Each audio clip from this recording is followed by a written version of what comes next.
Electrocast. This week on the Deep Leadership Podcast. This has been my mission, is to take this observational listening and get people to have better conversations. Because if you ask me, that's the basis for not only for leadership, but also for happiness at work, is having better conversations.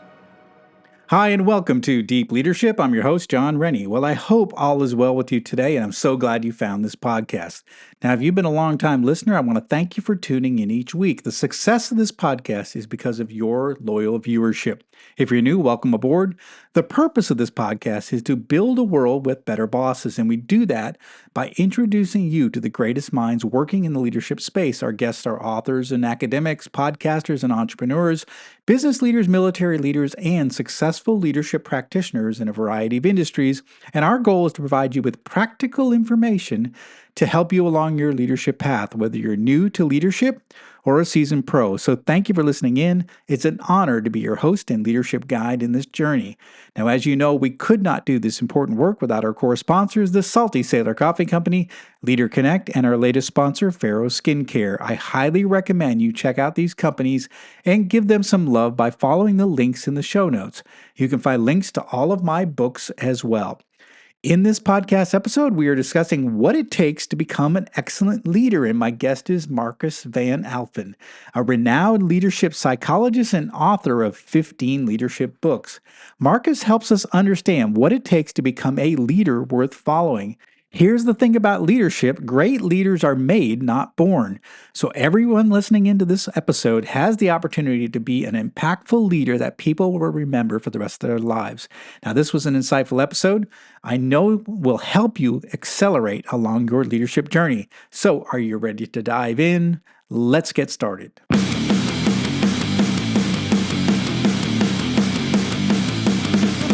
Welcome to Deep Leadership. Leadership is a people business. That's the philosophy of your podcast host, John Rennie. As a former Cold War submarine officer who spent 20 plus years leading businesses in corporate America before starting his own manufacturing business, he knows that leadership matters. Are you ready for some real-world actionable advice from John as well as his expert guests? I'm ready. The show starts right now. Welcome to the Deep Leadership Podcast. Today I'm joined by Markus van Alphen. Markus is a renowned leadership psychologist and author of more than 15 books in Dutch and in English. His most recent books include The Excellent Leader and The More Excellent Leader. His company, The Excellent Organization, helps leaders and individuals worldwide increase workplace and personal relationship effectiveness to transform their environments and succeed. As a restorative practitioner, he also is called in to resolve incidents and initiate the process of conflict resolution, as well as train others to implement the restorative approach. Markus developed the observational listening concept in 2014, and I'm excited to have him on the show to learn from his expertise. So Markus, welcome to the show. Thank you very much, John. I'm really honored to be here. Oh, it's an honor, sir, to have you on the show and learn from your expertise and all the work that you've been doing over the years. But I wanted to start off, I was looking at some of your material, and one of the things you say is that productivity depends less on targets and result-oriented work and more on how happy someone is at work. And that's a little surprising to me. So can you walk us through that?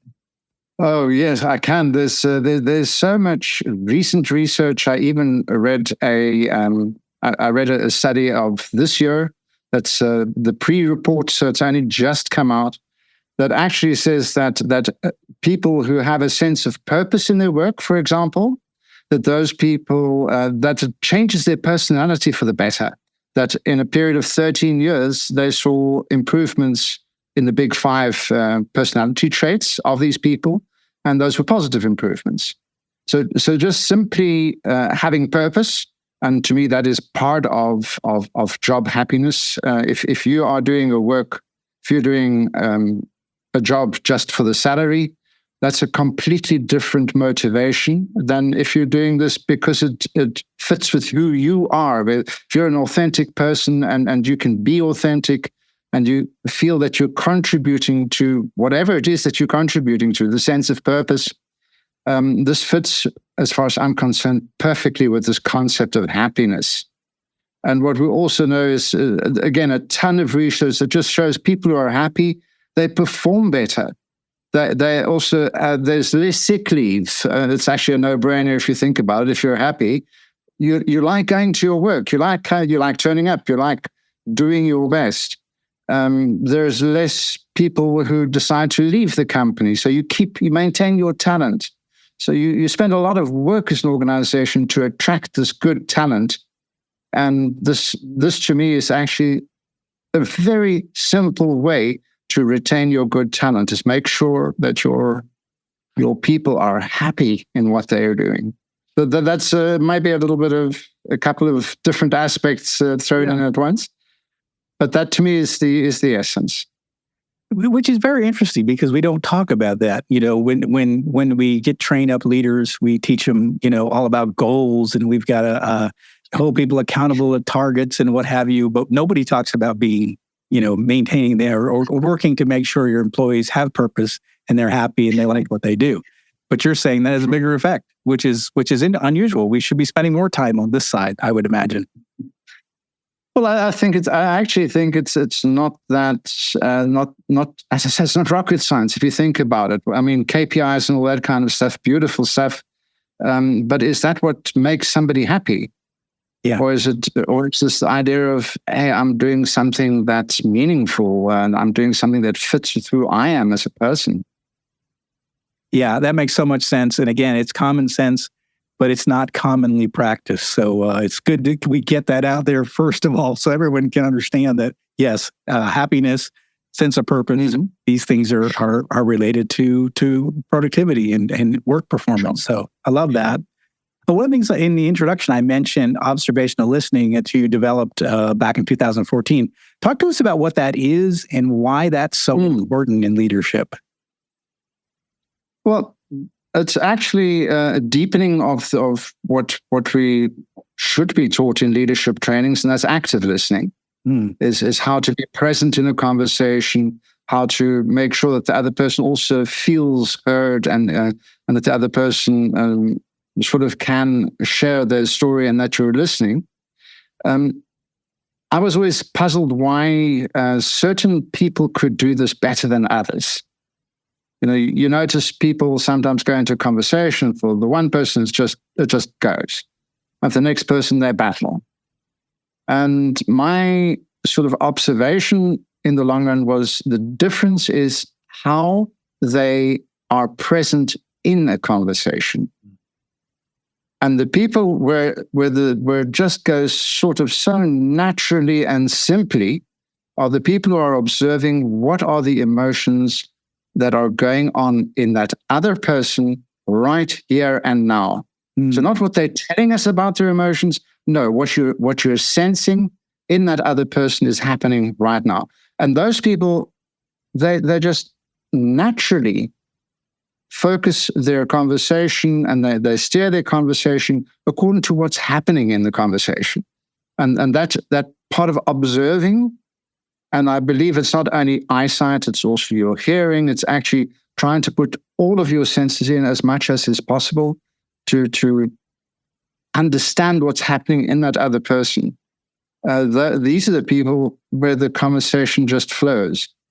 And that observational listening, I was really interested, is this something you're born with, or is it a skill you can learn? Yeah. And the latter, and the latter seems to be true. So this has been my mission, is to take this observational listening and get people to have better conversations.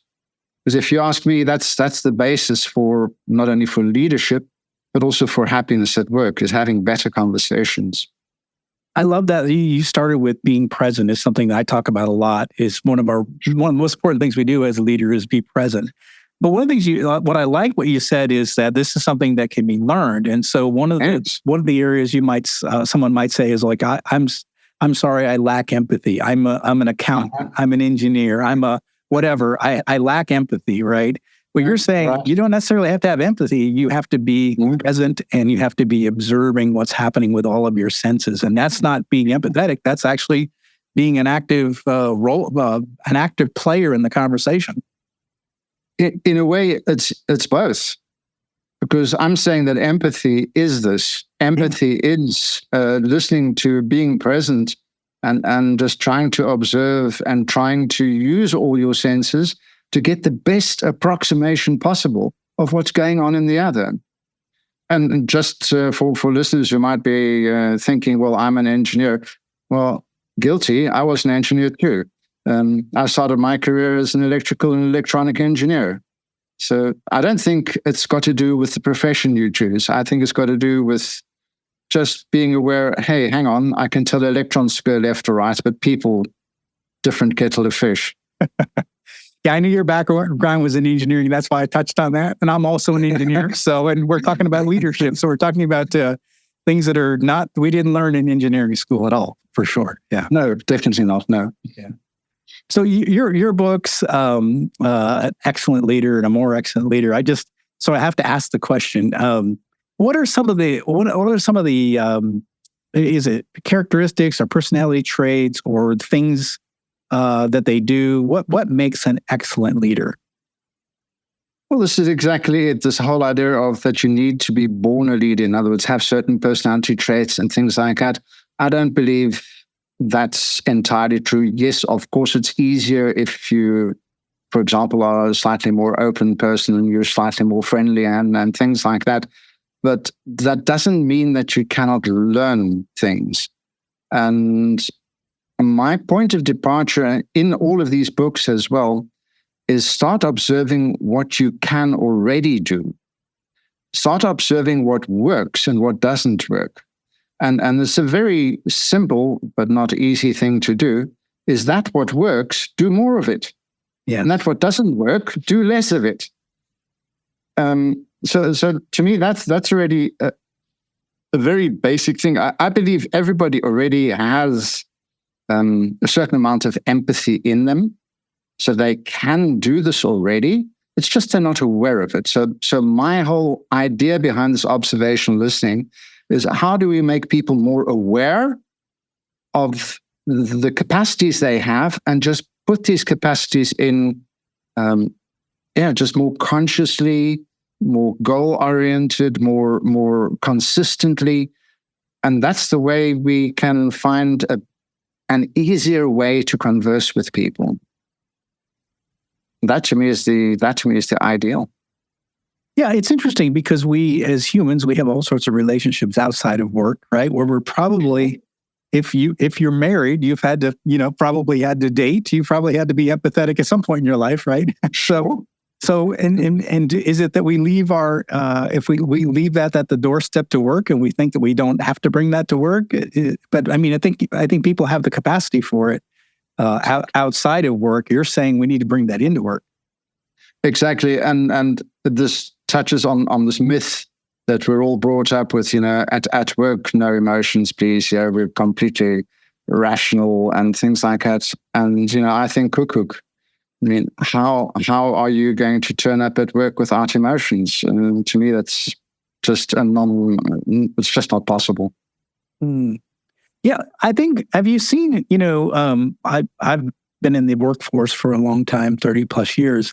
And I think maybe when I first started my career, you probably could be emotionless at work and just play by the book. So I think today you can't. I think the situation has changed, and I think employees want to see real people. They want to work for people that are authentic and that have real emotions and they have real relationships versus this sort of pulling the party line and saying, well, that's the way we do it here, and you need to follow the rules. Do you see that? Like, is it changing? I think so. Yes. Yeah. Yes, I think so, and I think part of the answer to that is innovation. If you're just doing very routine work where you don't have to think very hard, you don't have to be innovative, you don't have to collaborate. I mean, if I'm just turning in the same screw every day in some other assembly line, where's emotions come into play?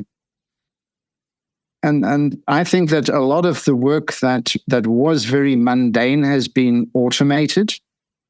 So the work that is left is collaborative. So we have to collaborate with one another.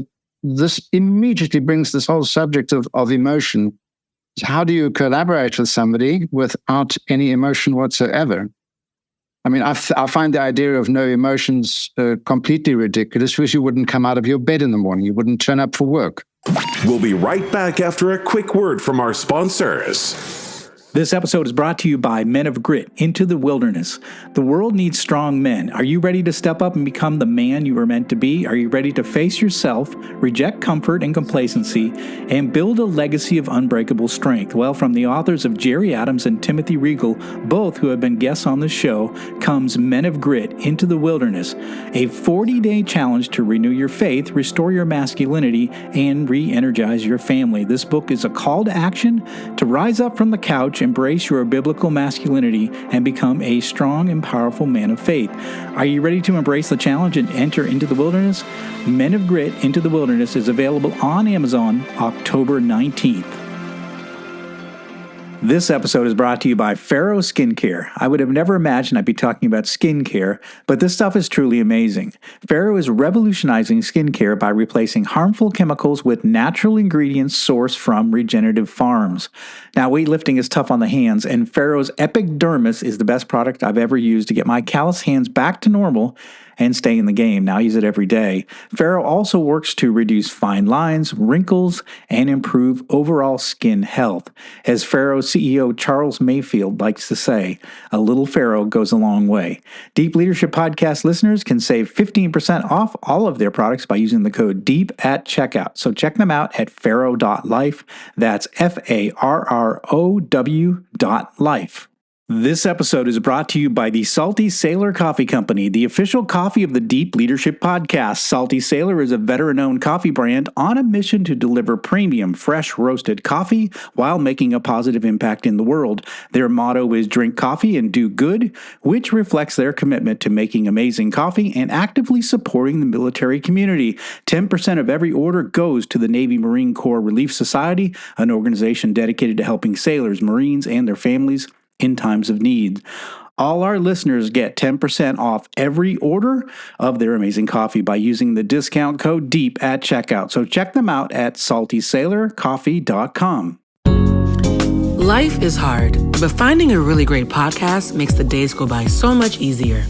Hi, my name is Blue Toulousma. I'm a writer, an emotional intelligence coach, and the host of Humanize with Blue Toulousma, a podcast where we believe that when you humanize everyone in the room, a great conversation is almost guaranteed.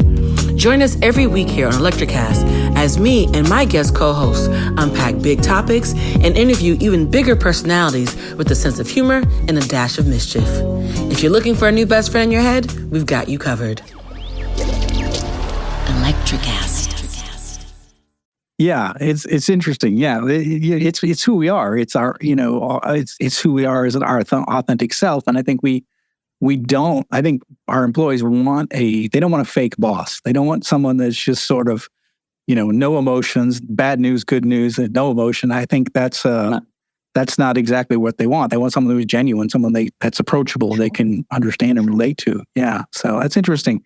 And I think it goes to, again, it goes back to being able, if you are that way, more authentic, that you're going to have those more authentic conversations as well, versus, not just closing off and keeping everything, Well, this also fits very nicely with, I'm sure you've heard of Dacey and Ryan's self-determination theory. They come with the 3 needs that everybody has at work in order to feel happy. And to me, one of the most important is the sense of connection. So exactly what you say, having an authentic connection with an authentic other person already adds to your feeling of happiness. Yeah. Just as those other two, then the other two, again, sense of purpose is part of what we call mastery or competence. So that sense of purpose is also what makes us happy. Yeah. And the third one also, again, fits in with all of these, is autonomy. That we have some way of being allowed to be who we are and also using our expertise in the way that we see fit. So we have this capacity for adjusting our own work environment to fit not only the person we are, but also the work that we're doing and be able to put all our own expertise in the equation as well, which to me is the whole reason you're hiring somebody in the first place. You're not hiring them to do a job. You're hiring them because they have expertise that you want. Probably expertise you don't have yourself. Yeah. It's interesting you say that, because one of my observations, at least with bigger companies, is that we recruit and we bring in top talent, usually, some young people, college graduates they're excited to come to work for our company and they have expertise. Yes. But we tend to give them grunt work, especially in the early days, because they're young and, you got to earn your due. And so they get discouraged after about a year, and they're no longer engaged, and now we've lost another good engaged employee because we just haven't leaned on their expertise or gave them an opportunity to use their expertise. And I know that there's a lot of people think this is a generational thing. And I recently read a study that said, well, all this idea about it being generational is actually BS. This works whether it's Gen X, Gen Z, whoever, or whether it's just other people. If people are bored at work, if people aren't challenged at work to the sufficient degree, the chances are they're going to leave. Yeah, absolutely. I mean, I left 8 years ago. I started my own company because I left corporate, and it was mostly because I lost the ability to use autonomy. So the companies kept getting bigger and bigger, and they'd be more bureaucratic and more layers, and so at the early stages of these companies, they wanted guys on the like general managers like myself. They wanted people that could think on their feet. They could make themselves quickly. And so we were praised for that. And then as the companies got bigger and bigger and bigger, they wanted to control everything.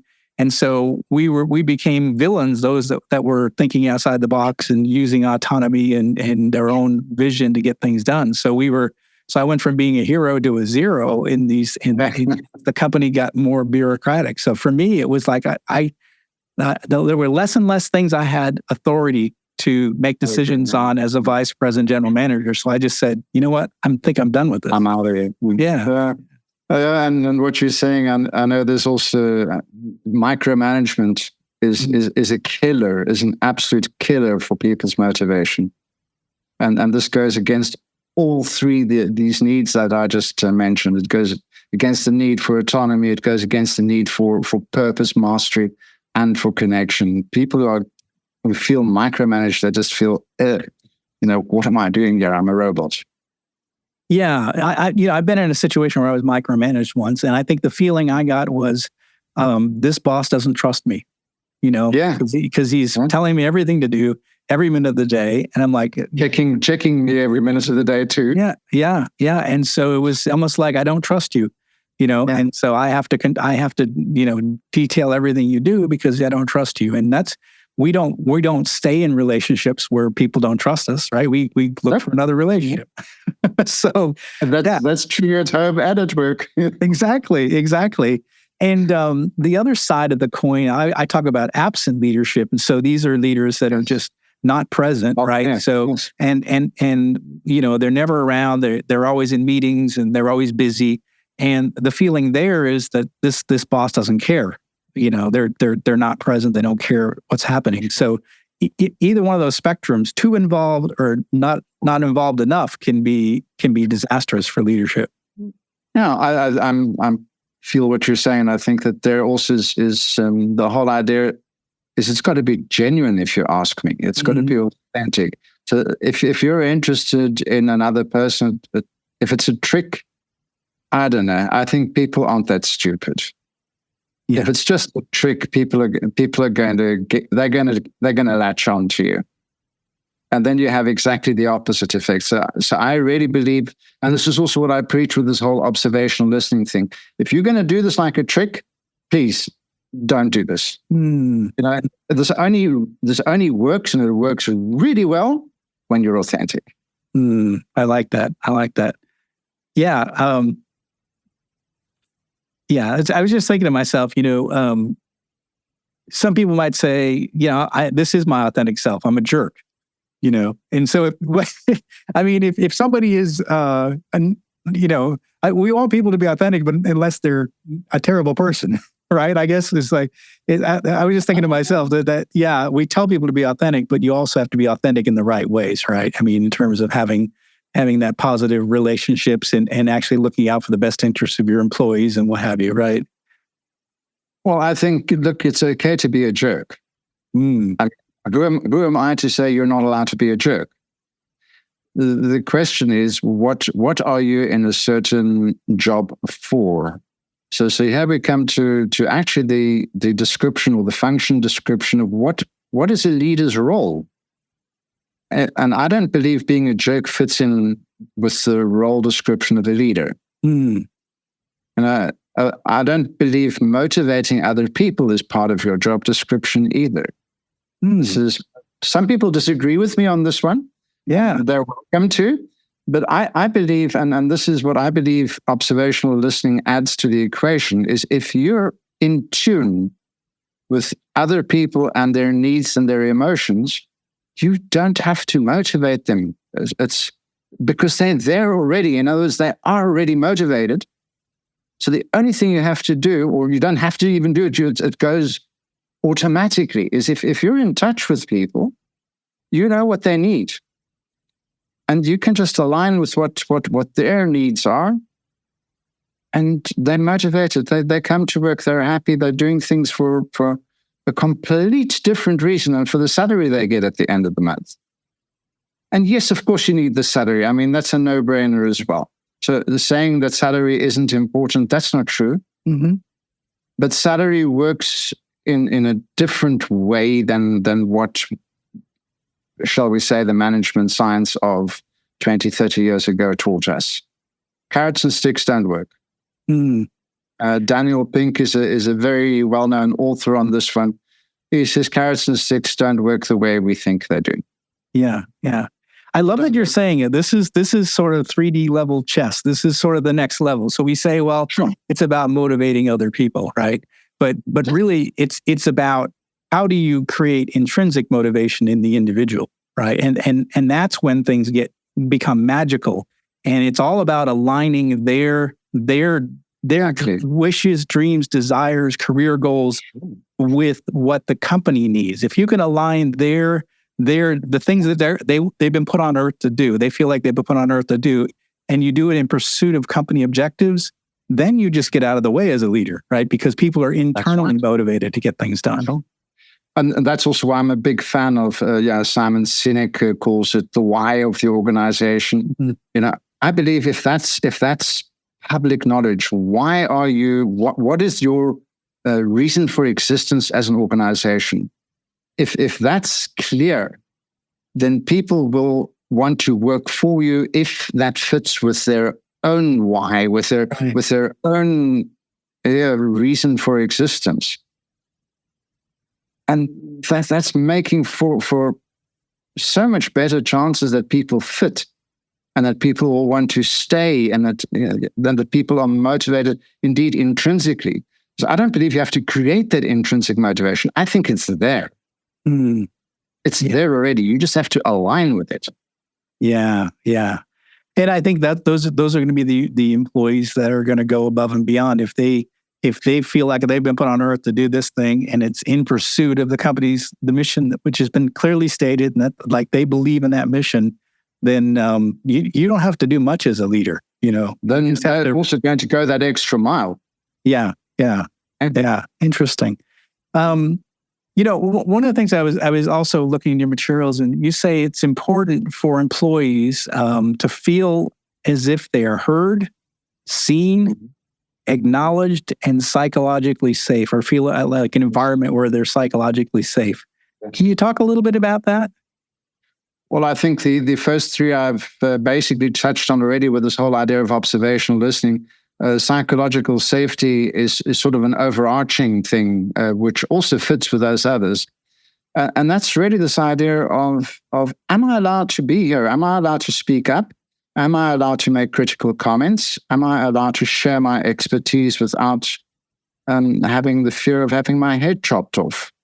So, basically feeling safe to me is a prerequisite before people are going to make any critical comments. I can share a story. For example, this was in a company, quite a large organization, and one of the directors, she decided, all this hiring people, I don't want to go through the procedures. I'm just going to hire a whole lot of people I've worked with in the past within this organization and previous organizations, and I'll make my management team that way. Now, I don't know what you think. What are the kind of people? Who are the kind of people that she's going to approach to join her management team? I don't know. What do you think? Yeah, the people that think the same way she thinks, and that that maybe they have friends or close relationships. Yeah. So it was a lovely atmosphere in that management team. Yeah, but it was disastrous because nobody opened their mouths. Yeah. Nobody would even dare of saying, "Oh, wait a minute, shouldn't we be thinking about A, B, or C?" Yeah. So, and this to me is okay. It's a little bit different to psychological safety. I believe that diverse teams are beautiful. They're brilliant, and they only work if people feel psychologically safe. Mm. If people don't feel the safety to be able to be authentic within that team, what's the point? Yeah, that's a really good point, because I've always said that I want to build up a management team that is diverse in terms of like some veterans that have been there a long time, some new people from outside, people from the competition.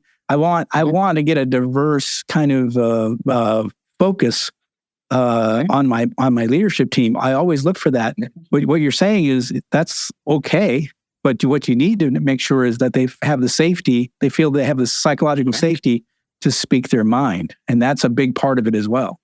Sure, because if you only look at diversity in terms of who you hire, and you don't have this extra part of safety, you're going to lose that diversity very quickly. If people don't feel safe, what are they going to do? Yeah, leave. Yeah, exactly. It's interesting because one of the companies I work for, we called it the good news company.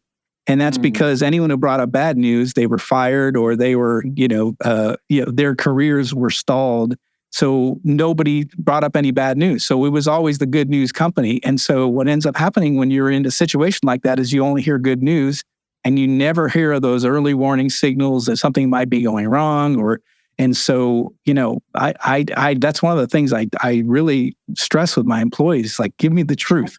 Don't spin it. I want to know exactly what's going on, good, bad, and ugly, because I need that data. It's critical for me as a leader to know exactly what's going on. Yeah. This is also one of the things that I've heard several authors and people also say, and that's invite dissent.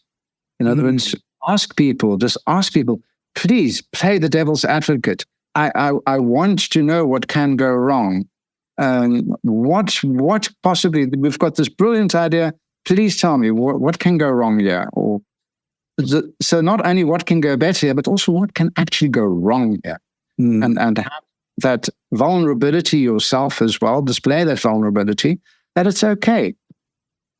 But even if it's my beautiful idea, I'm happy if you come and tell me why it's a BS idea. Yeah. Well, and I think, I've worked for bosses like that, and I've tried to be that kind of a leader as well.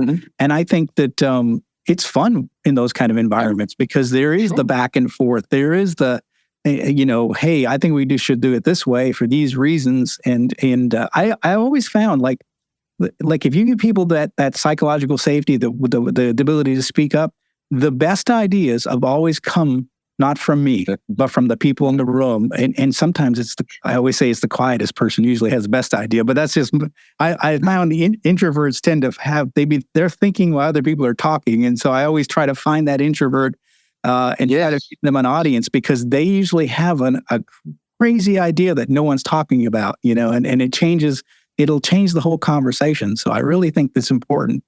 Yeah. Definitely. And also that introvert needs to feel that safety. Yeah. So, I'm a big believer of introversion. It definitely isn't a disability. No. It has its just like extroversion has its strength, so does introversion. And the nicest is that if you can use all the strengths that are available in your organization. Yeah. That's the most. Yeah, I agree with you. That's great. Well, what final message? What's that, sorry? That was back to diversity, actually, wasn't it? It really is. Yeah, it really is. I think it's incredible when you have that. Like you said, having a diverse group of people and the willingness to listen to them, I think that's really important. So because you get one without the other doesn't work. So that makes a lot of sense. Yeah. Well, what final message would you like to leave with our listeners right now? Well, I think the final message that I like to leave is always this idea of that actually isn't so much rocket science. Getting how to see that the people you're leading are happy. That's good for you. It's good for them. It's good for the organization. There's even research that shows that it's good for the bottom line of your organization.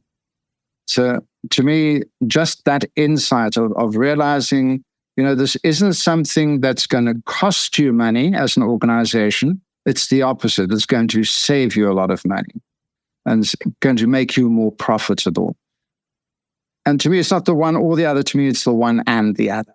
What do you want as an organization? Of course, you want to make sure that you're going to exist in 10 years' time.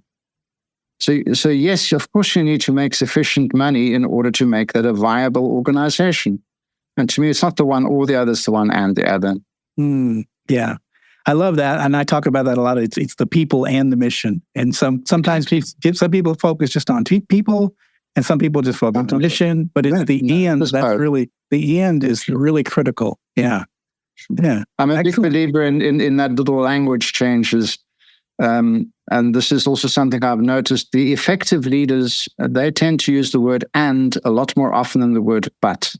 Yeah. And it's exactly this. It's not the one or the other, it's the one and the other. Yeah. Two coexist. Yeah. Wow, that's powerful. Powerful message. Listeners, I hope you heard that. It doesn't seem like it's rocket science, but it's common. It's common sense, but uncommonly applied in today in the work environment. So if you can do as Marcus suggests, you're going to have a better workforce. You're going to get more things done, and it's going to add to your bottom line. And how do we know? Because the research shows it. And I can tell you, I have 30 years of practice that says it works. So it's good advice, solid advice, and it works. So I really appreciate that. Marcus, how can our listeners find out more about you, your books, and your services? Well, the easiest way is just to visit my website. I have a website, and I've called it excellent-leader.com. And that's the easiest way to get hold of me, to get hold of my books, to get hold of the training courses that I offer, of which the first one I offer is entirely free. Anybody's happy. Anybody who wants to is welcome to just follow that course free of charge. So that would be the easiest way, and other ways are via LinkedIn. I think those are the easiest ways. The books are also available on Amazon.com. So I think they'll find them. Well, we're going to put links in the show notes for Marcus's website, for LinkedIn, as well as the Amazon for his books. And again, listeners, guess what? Free course. Again, we like to give things free on the show. So follow the link down here. And you're going to get a free course. And again, this will step up your ability to lead people. If you want to be a more excellent leader, this is a great starting point. So, Marcus, thank you very much for coming on the show. I've learned a lot from you, and you've confirmed some things, and you've opened my mind up on some other things. So I really appreciate you coming on the show and sharing your expertise today. Thank you also for having me. It was a wonderful pleasure to chat with you. Oh, thank you. Well, that's it for today. Thank you for listening to Deep Leadership. If you like this podcast, please subscribe and share so we can continue to build a world with better bosses. Until next time, this is John Rennie saying take care and lead well.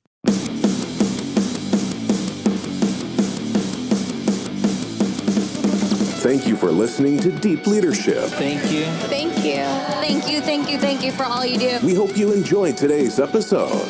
For more information and updates, please visit our website at www.deepleadershippodcast.com or johnsrennie.com. Until next time, take care.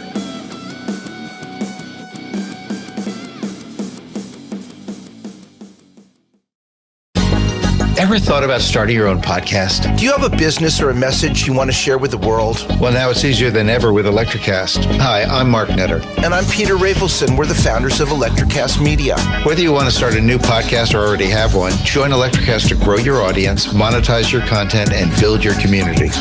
With our simple sign-up, you get free promotion, world-class analytics, premium ads, and personal support. Go to electricast.com and join our community today. Electricast. Transform your influence. Electricast. Hello and welcome. I'm Ethan Janakis, host of podcast Cinematic Revelations. Join me as we explore cinema from the 1960s until the present, where we will consider well-known movies, discover rare, unexpected cinematic gems, but also analyse lesser films which are still of importance in film history. Our journey here is shared by industry insiders who provide their invaluable insights on cinema in all its various aspects. To find out more, be sure to listen and subscribe to Cinematic Revelations wherever you listen to podcasts. I look forward to seeing you there.